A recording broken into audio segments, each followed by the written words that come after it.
এই বোতলে থাকা পেট্রোল যদি আমরা ফুটন্ত গরম পানির মধ্যে ঢেলে দিই তাহলে কি হতে পারে? চলো ট্রাই করে দেখা যাক। দয়া করে এটা কেউ আপনারা বাসায় ট্রাই করতে যাবেন না, কারণ এটা অনেক বিপজ্জনক। আমরা একটি কড়াইয়ের মধ্যে কিছু পানি সংরক্ষণ করেছি। এবার একটি চুলার উপর এটা রেখে এটার নিচে আগুন দেওয়া যাক।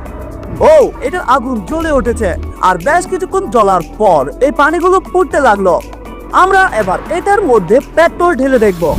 আমি একটি বাঁশের মাথায় একটি প্লাস্টিকের বোতল কেটে এভাবে বেঁধে নিয়েছি, যাতে সেফটি বজায় রেখে এটার উপর পেট্রোল ঢালতে পারি। এরপর এটার মধ্যে পেট্রোলগুলো ঢেলে নেব। আমি সেফটি বজায় রাখার জন্য একটু দূরে সরে যাব। 3, 2, 1। ও ভাই, দেখুন, সত্যি এটা খুবই ভয়ানকভাবে জ্বলে উঠেছে।